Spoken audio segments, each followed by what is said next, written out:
Triggered or offended, please exercise caution. Because the hosts really don't care. Warning, this show is not for children. And not for coworkers either. And yes, that includes you, Cindy. Seriously, only hippies like the smell of patchouli, and it's to cover up the weed, man.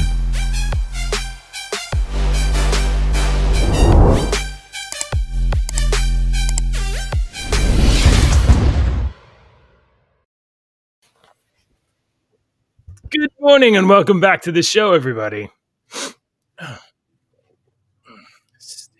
Oh, what's going on? Yeah, okay. No, we're not late. It says Deacon's clock says we're on time. We're on time. See? We're not late. It must be your computer. Your computer's wrong. The atomic clock is wrong. We are correct. Don't you watch the show? You should know this by now. You know, time doesn't actually exist. Time is linear. Yeah, that's right. Time is a construct that we have made. I love the we could talk about the concept of time and with just us two and no viewers for hours.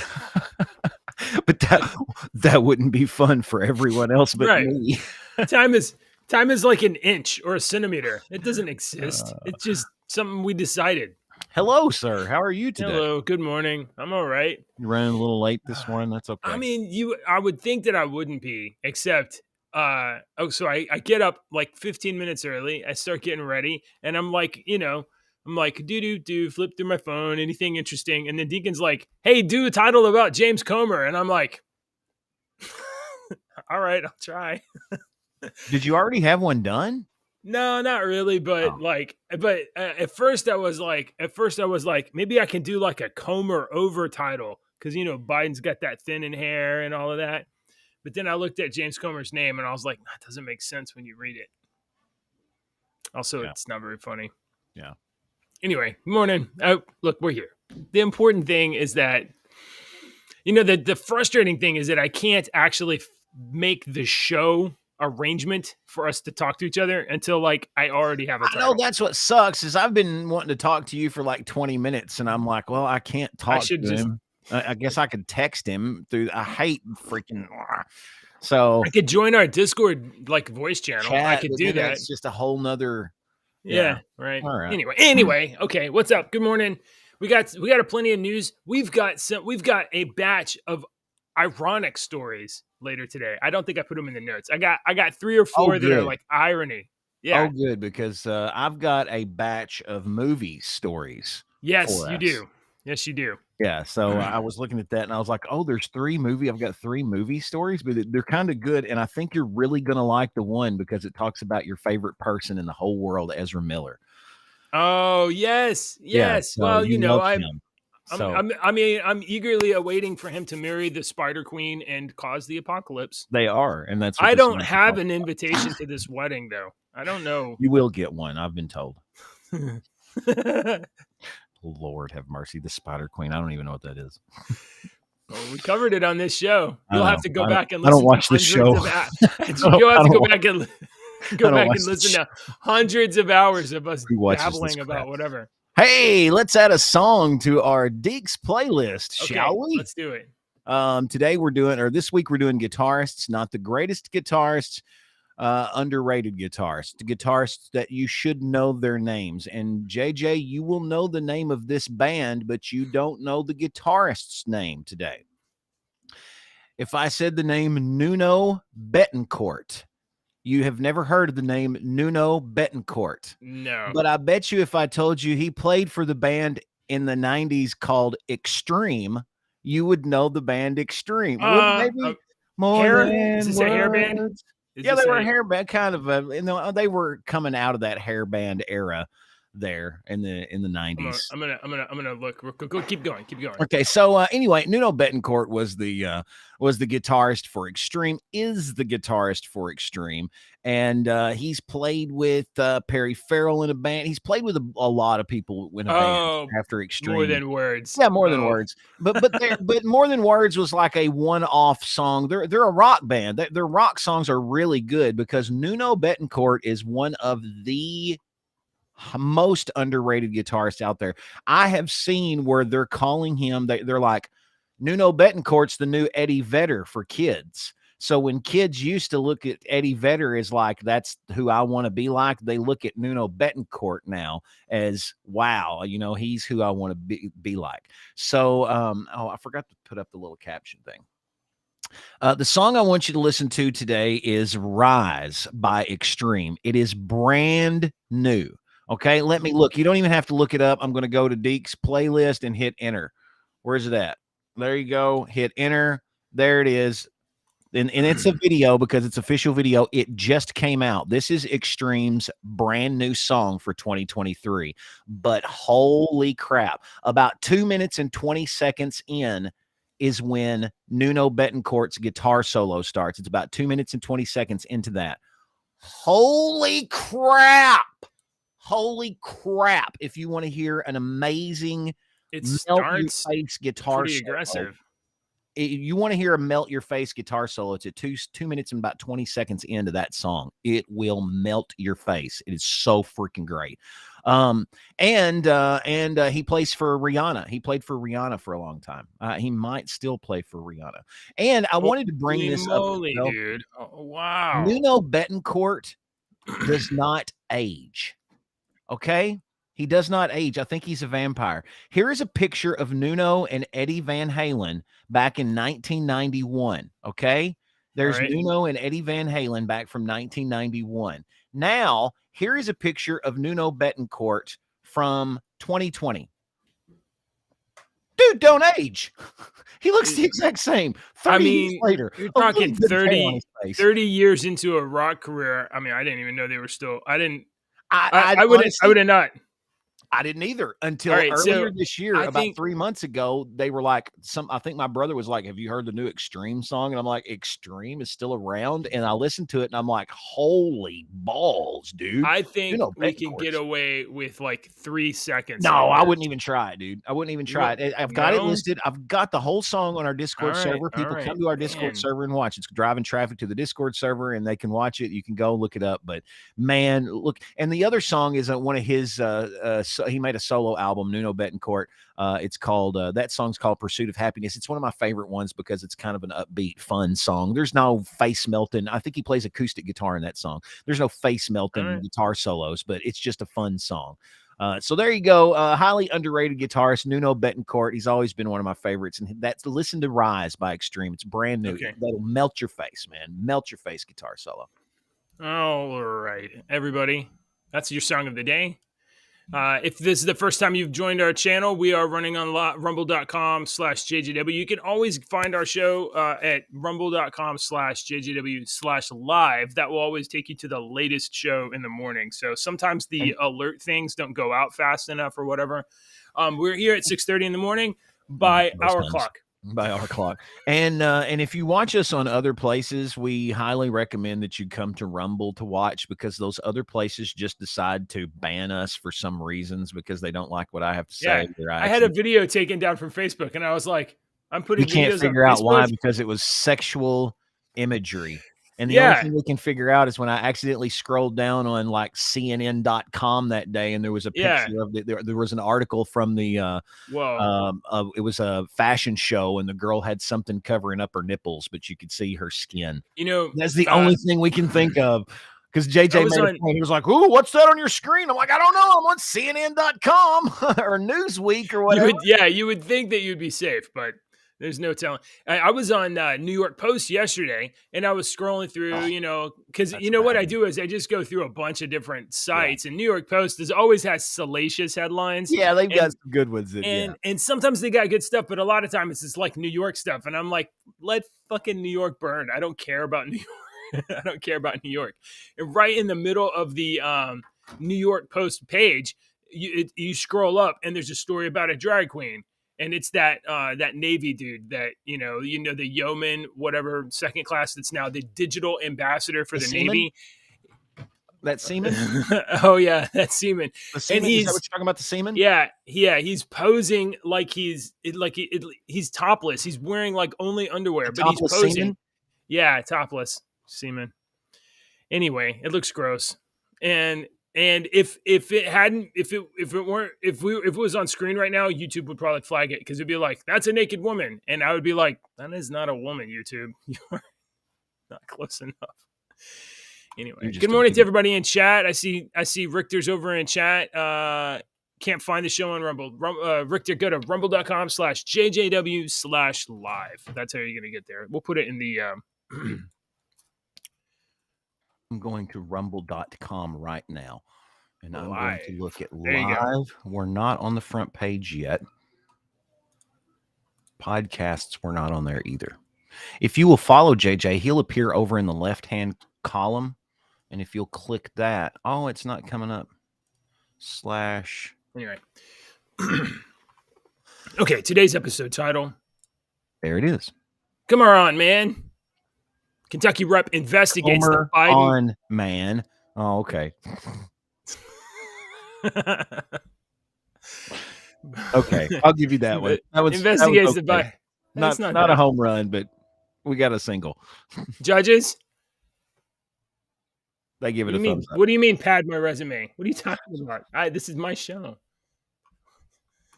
Okay. All right, Deacon. Your rep. Is this your rep? This is your next door neighbor rep. Or is it your rep? Choo-choo. Yes. James Comer is the representative for the 1st District of Kentucky. The 1st District of Kentucky covers all of far western Kentucky. I live in far western Kentucky. Oh, so he's your rep for real. He's not only my Kentucky congressman, he is my Kentucky district congressman. So he's like my backyard. He's as close as I get. I've seen him talk several times. I could get him to come in and talk on my radio show anytime, right. I bet. I just have to go through the proper channels to get it scheduled. Right? I couldn't get him to come on our show. He would. No, of course not. I don't know. He probably wouldn't want it to. Yeah. You're like, okay, I'm happy. I would ask. I mean, I wouldn't be opposed to issues with you guys. Why are there so many drag queens on your show? I wouldn't be opposed to asking if I ever had a chance to talk to him one-on-one, because he comes around the area sometimes. And if he ever does again, when he does again and I have a chance, I might go talk to him and just be like, hey, I appreciate your work, blah, blah, blah. Hey, I've got a show. And the co-host is real narcissistic. He'd love for you to be on. Yeah. Oh my gosh. This would just make him think he's important. This would be his Christmas present from me. Yeah. House Oversight Committee Chairman James Comer will unveil a memo tomorrow morning describing the status of a GOP-led investigation into President Biden's role. That's this morning. This morning. Yeah. This was yesterday. This is a story from yesterday. I don't even know. I was doing so much at work yesterday. And when you get really, really busy, the time, you really have no idea what day it is. Well, yeah. I don't anyway. Yeah. You probably have to be mindful of days. But I've got it. Yeah. Anyway. Yeah. I do that all the time. I'll be like, it's a Thursday morning. Well, it's Tuesday morning. I'm just trying to fast forward time. And I do it on the public radio airwaves. So yeah, it's a little more embarrassing to me. This morning at 9 a.m., he's going to have a press conference at the Capitol teasing details of on TV with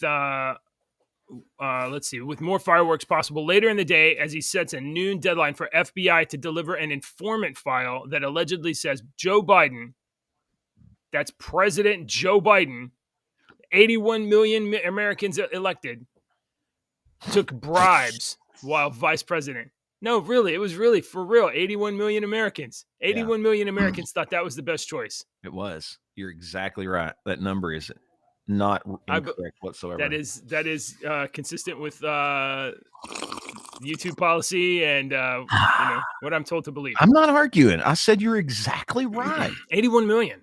It's the most ever.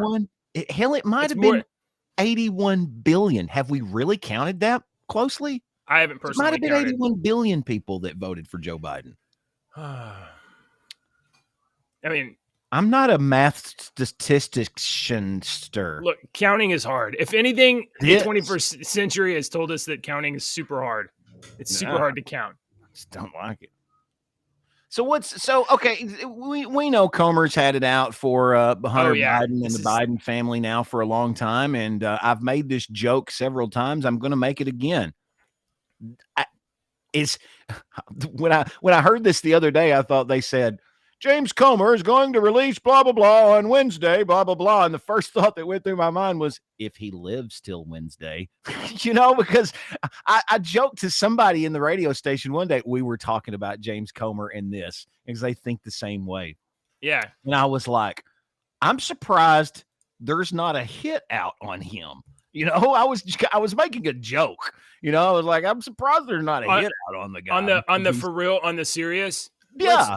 Let's just assume for a moment that the Biden crime family is an actual crime family. And by the way, the allegations are such that while Joe Biden was vice president, he was peddling influence and using his family members as proxies to make deals overseas and with foreign entities, taking money, selling influence. Look at the shit allegation that he did. He was selling influence. Look at the shit that he did when he was vice president. Go back and look at all of the dealings that he had with Ukraine.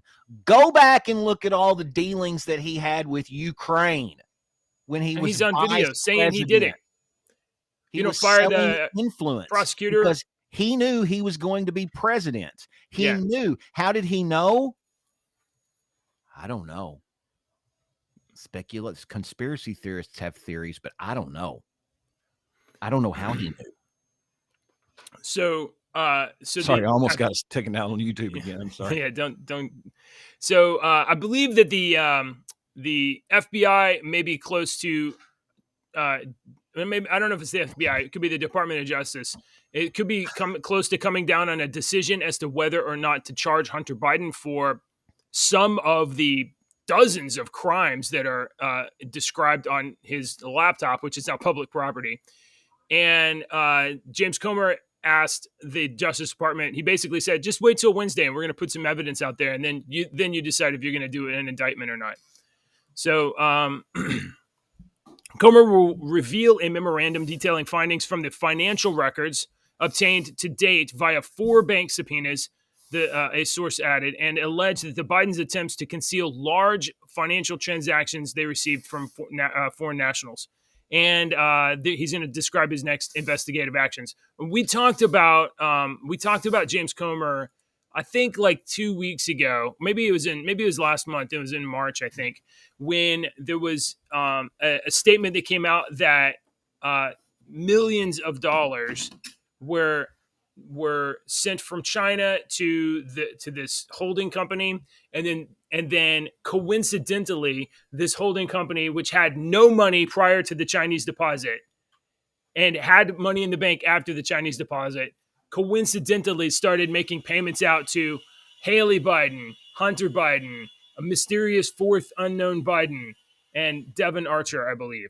So, I mean, it really looks like the Biden family is involved in shell companies that are receiving money and then dispersing it and trying to hide it in a shell game. A really dumb, not very well thought out shell game. Comer told Fox News last month, there's not going to be anybody left for a Christmas picture if the Department of Justice did their job and went in there and indicted everyone that has any type of fingerprints involved in this influence peddling scheme. Oh, I love it. So here's the question. We have an American society that's bifurcated along political lines. You're either team red or team blue. Yeah. Even if you're like, team red or team blue. And here's the thing. Team red, in my opinion, will be critical of Republicans, right? Always. Like, yeah, even Donald Trump. Like, Donald Trump was the Republican for, whatever, the leader of the Republican Party. And a lot of Republicans on the right are critical of Donald Trump. he runs his mouth and lies and all of that stuff. Do you feel like the left, well, presented with evidence of actual crimes, do you think Team Blue? Well, no, not even You don't a even little have to bit. finish the sentence. No. I don't have enough faith in those people to even open their ears to listen to anything. And on the same side, I don't have faith in the other side to do the same thing. Everyone right now has fingers in their ears and they're not listening to everybody else. So we might as well be talking to a wall. All right. No one is listening in because we have been told for so many years now, for decades now in this country, that our opinion doesn't matter. You have to conform. It's like the fucking Borg, you know, you have to conform or you're gone. We will shut you down. If your opinion differs from ours, we will sick our fucking army on you and we will get you dismissed, canceled, to where you can't provide for your family. And the only way to provide for your family is if you start agreeing with everything we say. I've seen it happen. So think about this. Joe Biden's been in politics for 50 years. Hello, wife. Right. 50 years. Even if he and let's make the assumption that he's actually corrupt. Oh, there's no way, but we'll just yeah, he's not corrupt. There's no way. We'll just mind game this out a little bit. Yeah, this is a completely hypothetical situation. 50 years in various offices. How many people are implicated? How many people has he done favors for, and they've done favors for him? So how many people in Washington? That kind of stuff don't happen, JJ. How many people have their tendrils integrated into this to the point where they're like, look, maybe he's a criminal, maybe he's not, but like if he goes down, I might go down. So doesn't happen. Okay, that kind of stuff don't happen. Well, maybe after this, James Comer can just write a book. It'll be a cool fiction book. I know you're exactly right. I mean, yeah, I'm glad you're pointing it out. It's just this is stuff that sometimes some people might not think about. You know, it's not one. It's not like it's three crooks. It's not like three crooks and we're going to catch three guys. No, there's an entire network of people that are going to lie. So you see why now when some guy like James Comer is like, hey, can we find out if there's it really looks like there's stuff going on. It's just not against one or two guys. It's just not against the president's son. It's against a whole network of people. And if one person goes down, it's the domino. It's the card tower. And the people on the foundation of the tower, when the idiot up top slips, Hunter Biden slips and crumbles the whole, these people down here, there's some of these people down here that don't give a shit who your daddy is and whatnot. They are more powerful than your daddy.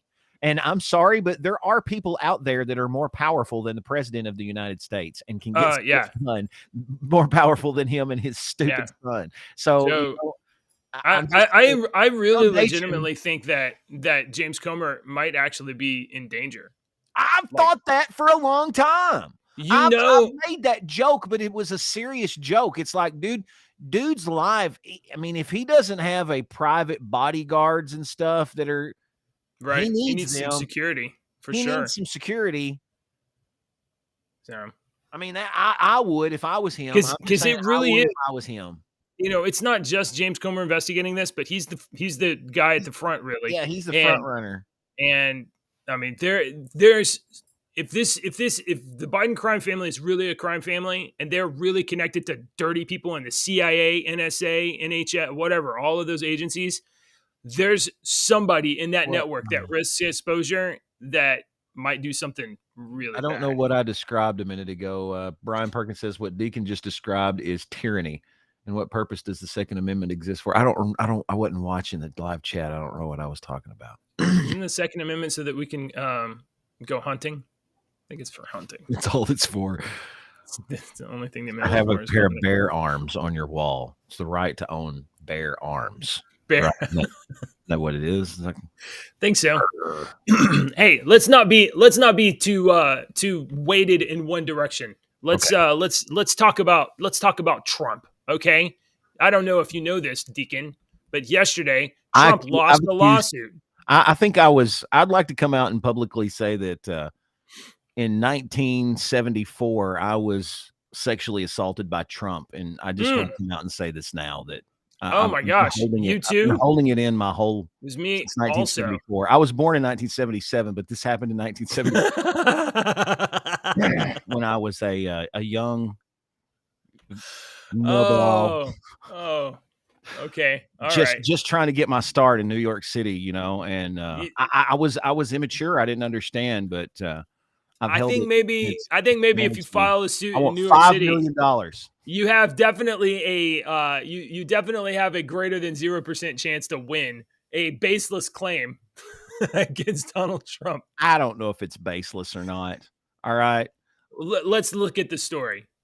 A jury in New York finds Trump liable for sexual abuse, but not rape, and awards this woman $5 million in damages. Now, this woman is one E. Jean Carroll, and she says, and has been saying for a while, that 30 years ago, Donald Trump raped her, I think in a closet or something like that. I don't know. Then why is this just now coming out?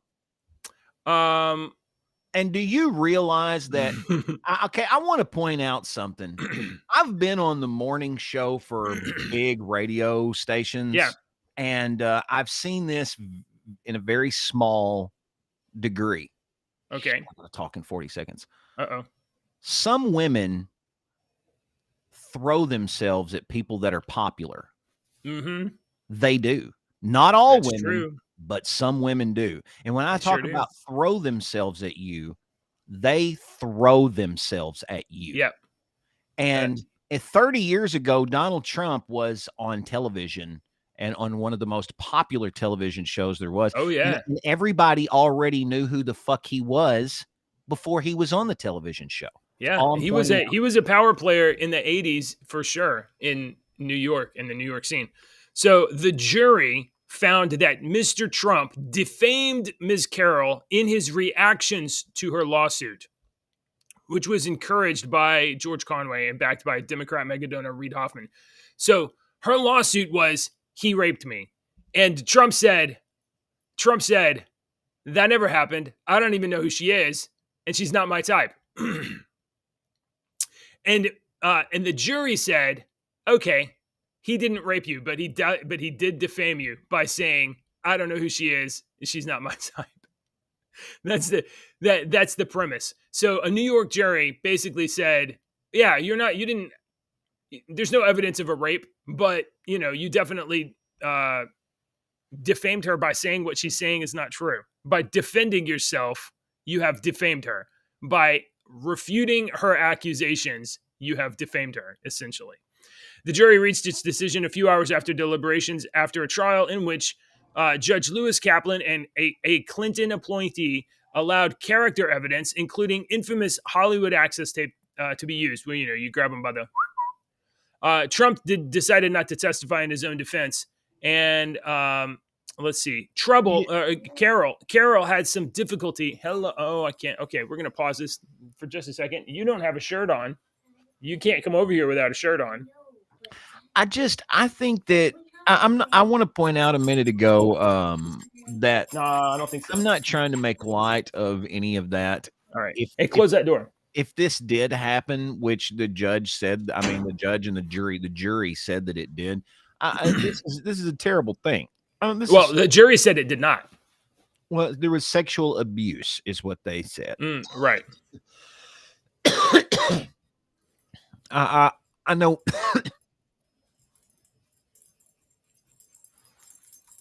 Okay, so here's some key facts.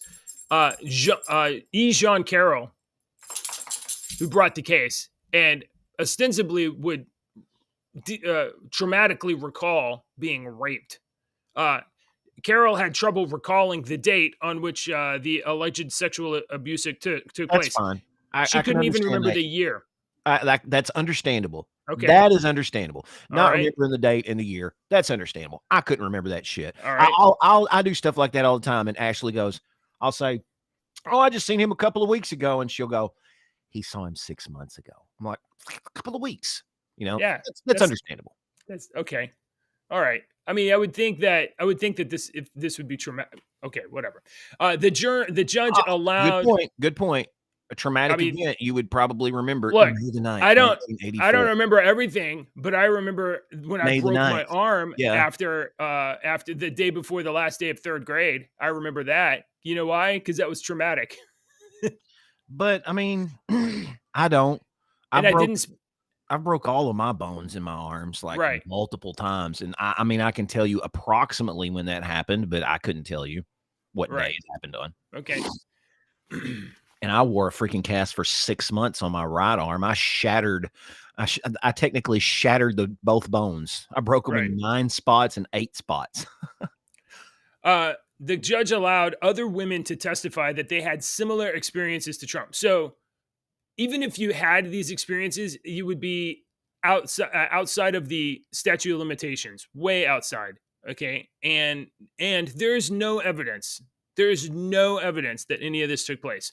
So the judge allowed other women to just say, oh yeah, he sexually assaulted me, and allowed that testimony to be evidence for Jean Carroll, even though normally in a normal criminal case, it would not be admissible evidence for somebody to just substantiate your claim by just saying a similar claim. Right.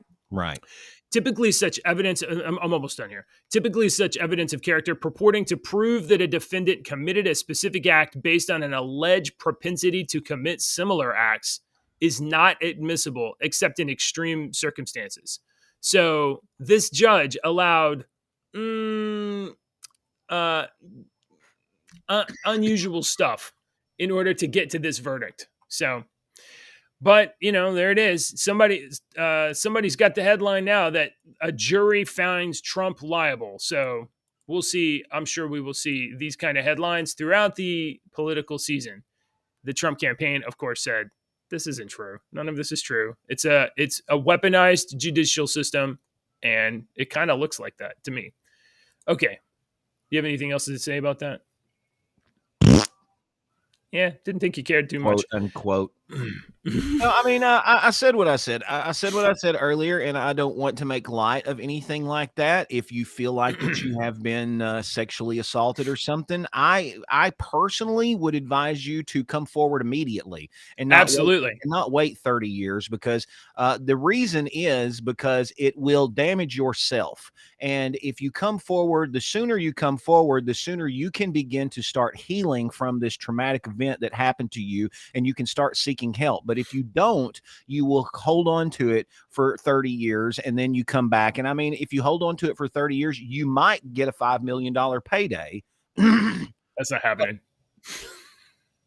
I'm just saying, I'm sure there's other reasons why the woman didn't come forward for 30 years. And it might have, and hypothetically, it very well might have been because it was probably started off as consensual, and maybe Donald Trump is a little crazy, and wanted to get a little forceful. Who knows what it is? All I want to do is point out is that I have seen firsthand how some women act. All right. Not all women, but I've seen firsthand how some women act in order to get an advantage for something. It's not because they have emotional feelings. It's because they're using it as a situation to get an advantage for something else. I've seen it firsthand. So no, it's 2023. You're supposed to believe all women. That's the rule. The rule is believe all women. Okay, Biden is under pressure. You got one more? Do you have one more? I got one more political one, and then we got some irony stuff. What time is it? Okay. Yeah.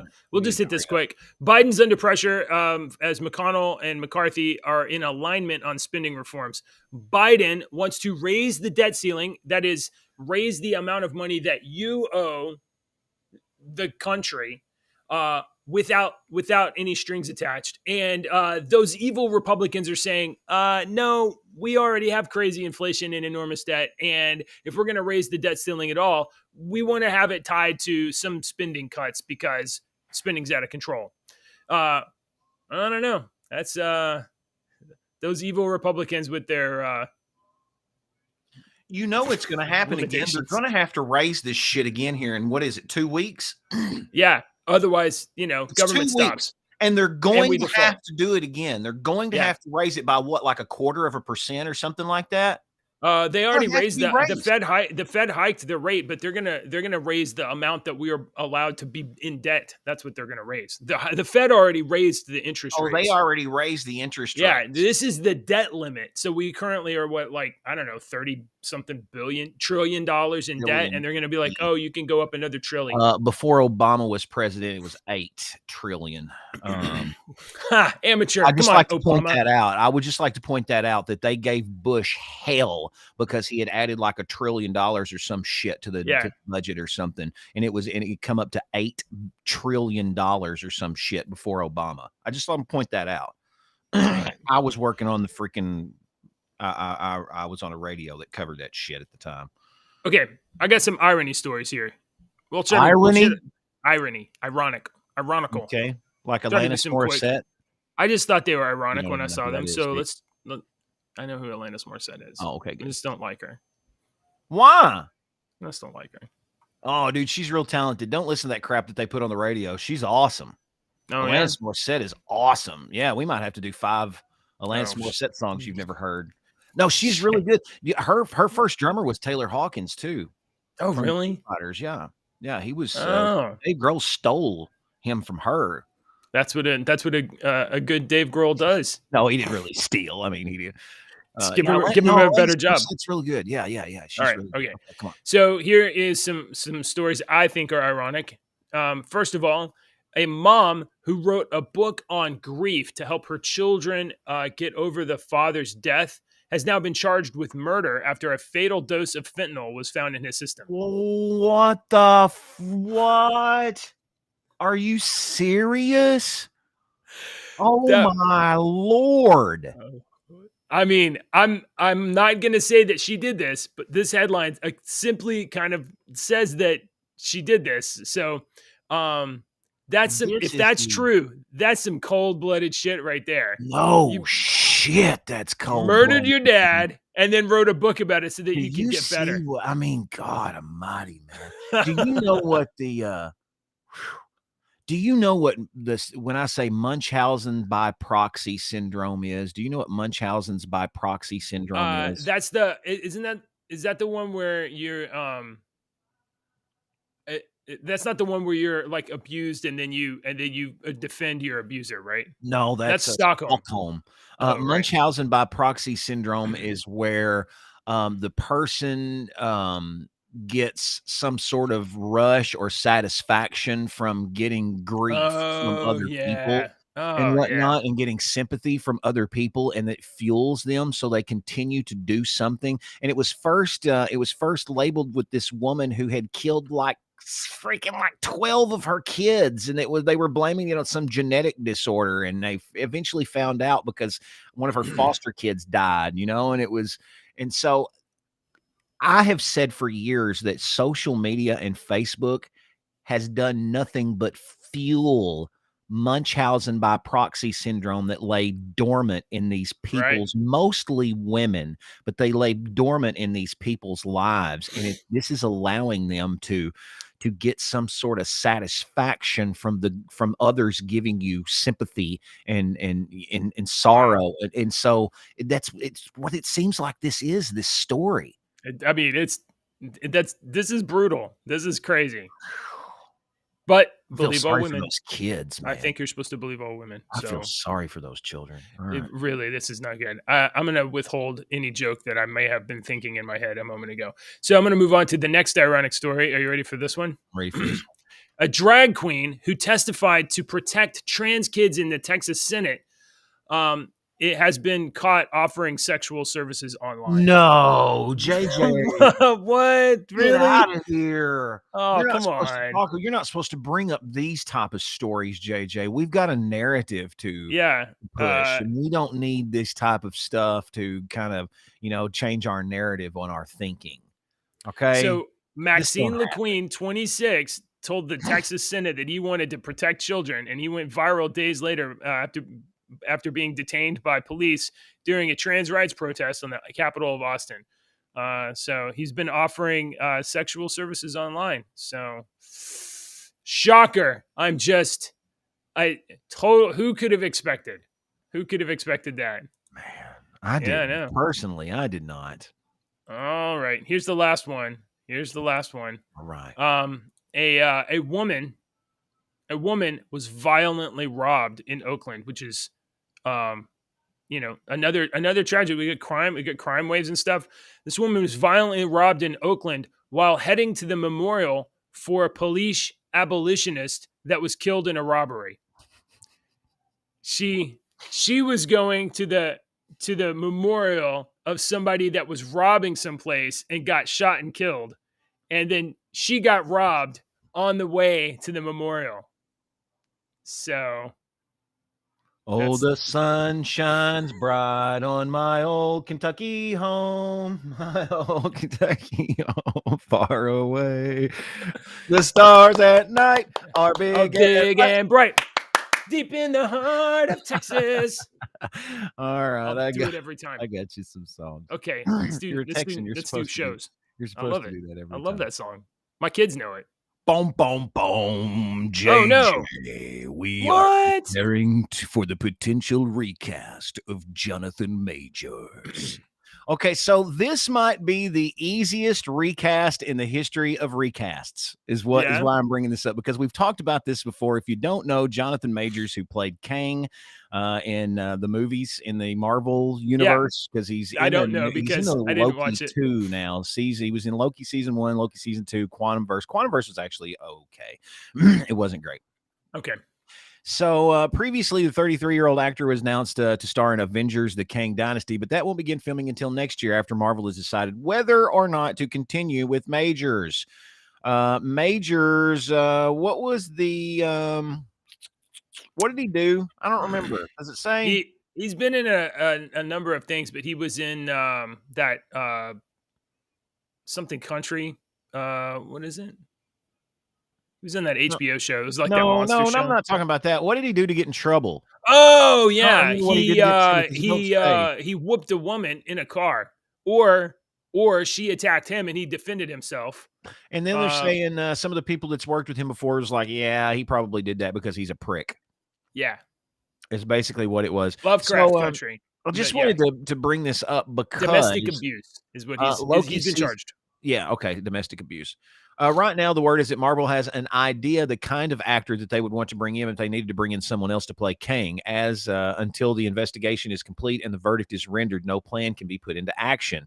If Kang is to be a big part of the future of the franchise, he has been teased to be. It would only be responsible for Marvel to explore contingencies. And why I was bringing this up was this might be an easy way the easiest way to recast someone in the history of movies, because Kang, how many iterations of Kang are there? Billions? Oh yeah, right. There is an infinite number of Kangs. Yeah. So it'd be very easy to recast him and find someone that looks very similar to Jonathan Majors. You know, dude has to feel like he's been left hanging out to dry. Jonathan Majors has a very wide brimmed nose. All right. Yeah. He's got a wide forehead and a wide brimmed nose. He's got some wider nose, and it would be similar enough to be like, I'm Iron Lad or I'm whoever else. Honestly, I think that his most characteristic feature is probably his eyes. You know, like he's got interset eyes, but his brow and his nose. If I was drawing a caricature of Jonathan Majors, he would have a big brow. Why does it even have to look like him at all? Can't it just look like anybody else? Can't we just be like? True. I mean, but yeah, face off. True. We'll swap John Travolta and Nick Cage. We can swap Jonathan Majors with anybody. Gosh almighty. All right. So, JJ. Come on, Apocalypse. Spider Queen. Let's go. So you know that fans of the DC Extended Universe will finally get to see their longtime lauded Ezra Miller-led movie, The Flash, but it seems Warner Brothers just buried the lead actor for all to see. All right. So you may know that James Gunn recently said, all these movies that they're planning to do, right? Yeah, right. The Gunn shared a DCU. number of projects with eagerly awaited fans, from Superman Legacy in 2025. And then it's let's see, Creature Commandos, and he Blue lists, Beetle. They're gonna yeah, do the Authority. I think they plan to do an Authority movie, and they yeah, have Aquaman 2 still coming out. and it's talking about how the DCEU has left some on the shelves for now, like Black Adam and Shazam. And it says this year sees the Flash, Blue Beetle, Aquaman, and the Lost Kingdom all drop as a part of the DCEU. The former has been coined one of the greatest movies of all time, with many early viewers saying that. But the Flash, for all its praise and hype, still has an Achilles heel. It's Ezra Miller. So the actor Ezra Miller, if you don't know, Miller's Hawaii tirade and disorderly conduct last year made international news. The actor got arrested multiple times, and then there was the grooming and kidnapping case related to these people. They baited authorities on social media. He's not a nice person. The woman and her 3 children, and the safety concern, all this. So Yeah. I think James Gunn's just kind of like, okay, yeah, we've got this Flash movie done. We're going to do this, and then we're going to put this on the back shelf, and we're going to focus on everything else, so that we're going to put this away for 2 or 3, 4 or 5 years, so that when we recast your ass, because you're not coming back, Ezra Miller, when we recast your ass, it's going to be someone different, and it'll be long enough in the viewer's eyes. Have you even watched the trailer for this? No. Yeah. So with Michael Keaton, yeah. No. Do you like? Okay, one. I like Michael Keaton, but I'm not in love with Michael Keaton like some people are, and some people just drool over his Batman, and I think those people are. I think those people are mentally challenged. There's no evidence of that. There's no evidence of that at all. Okay, so I've seen the trailer. It looks kind of dumb. And I'm going to tell you right now, I'm just going to ruin the movie for you. Based on the trailer, this is what I think happens. Okay. Ezra Miller goes back in time, changes the past, stops his mom from dying, meets a young version of the Flash, tries to get him ready to stop these supervillains, because now he's created a world where there's no supervillains, and da. And alternate timeline, young Barry Allen becomes the bad guy. And then he has to defeat his bad guy, reset time, let his mom die, and change the universe again. No. Yes, that's a brand new story, because the Flash has never dealt with time travel before, JJ. Ever. No, the only story anybody knows about the Flash is him dealing with time travel. That's the only story they know how to tell in the Flash. Yeah. All right, please get to this. Hey, there's actually 2 stories, and I know you want to hit this one, but check this out. You like the movie Andor, right? The TV show Andor. Yeah. Apparently, the showrunner Tony Gilroy has ceased production services on Andor. The creator of the Disney Plus series, singled out on social media for performing non-writing duties. Still, Hollywood reported that he has stopped all such functions. This is probably related to the writers' strike, right? Yeah. So anyway, so Andor is going to be renewed, and or it might not.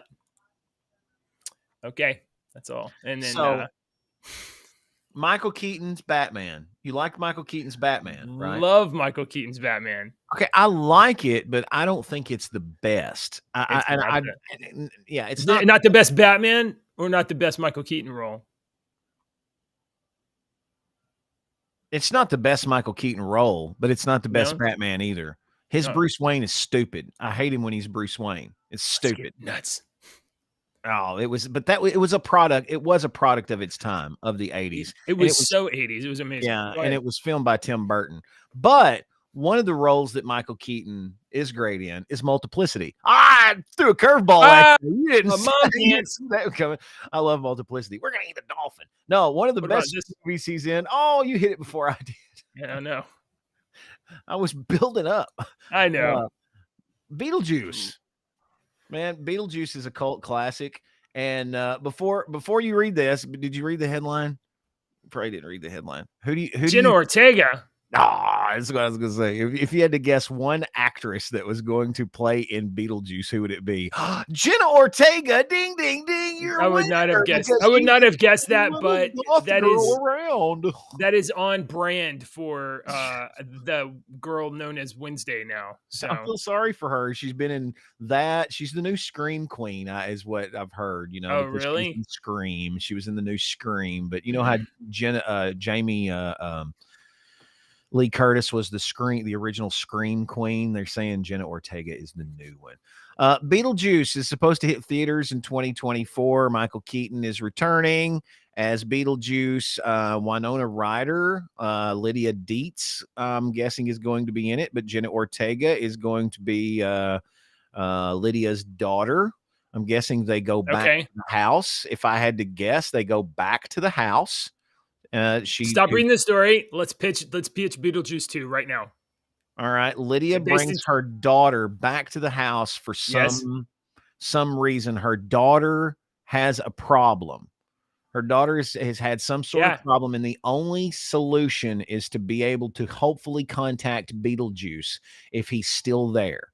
And so they go to the house, and Gina Davis and what's his name? Was it Jeff Daniels? No, it was fucking Alec Baldwin. So he's not going to be in it. Fucking Alec Baldwin. So yeah, he might not be in it. But Gina Davis might be in it. Lydia is a ghost, and Jenna Ortega goes back to the house to try to talk to her mom. That's right. Yeah. Okay. Yeah. Alec Baldwin is nowhere to be found. Alec Baldwin's nowhere to be found. Gina Davis makes a cameo. Yeah, Gina Davis cameo. You've got some new people. Yeah. You're gonna have at least one new character. You got to have a new Beetlejuice that is this aggressive, upcoming ghost that wants to do all this Beetlejuice stuff, be mean and haunting and all of that stuff. You think there's a new one, and then Michael Keaton plays the older Beetlejuice? Yeah, and the new one, but the new one is like really nasty and more aggressive, and the old Beetlejuice is like, what up, man? I like it. So when we get a let's see, if in the first film, that Gina Davis and Alec Baldwin are impossibly irked by the new family that moved into their house. Catherine O'Hara. Catherine O'Hara is still alive. She could play a cameo in that. Jeffrey Jones passed away. Jeffrey Jones was a pedophile too, so fuck him. Catherine O'Hara, he was convicted of pedophilia, I think. Yeah. He was the principal in Ferris Bueller's Day Off too. But yeah, Catherine O'Hara is still alive. She's in Schitt's Creek. Who else is not dead yet? So Alec Baldwin's going to be out. Let's see. The guy that played the bigger guy, Catherine O'Hara's friend that came in from the city. Glenn Shaddix. I've seen him in several things.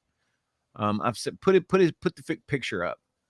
Yeah, here. This is here you go. This is Glenn Shaddix. He played. Yeah, he's still alive. Yeah, he's still alive. 1952 to 2010. Are you sure? Oh, well, maybe not. Okay. Was born. Hey, if he is dead, that would be, yeah, he's dead. But that doesn't mean he's not going to be in this movie because, it's a ghost movie. I guess that's a good point. Yeah. I'm sorry to the family of Glenn Shaddix. Yeah, because they watch. All right. So at this point in time, we remind JJ to get a dad joke, and we remind you, dear viewer, to go to our Discord server and join our server, our Discord server, and join our server. There it is on the screen right there. Wow. Yeah. Cool. Bleep with your phone. Hold up your phone and take a picture of it while I get my joke that I got last night. And by the way, did you pester people to remind them to hit follow on the channel and make sure to hit the like button for this particular episode? No, I don't give a crap about that kind of stuff. All right. Okay. But you can do that. It helps JJ. And actually, no, I'm just kidding. Do that, please. It helps. we like seeing big numbers.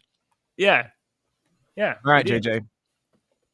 Geography teacher asked if I could name a country with no R in it.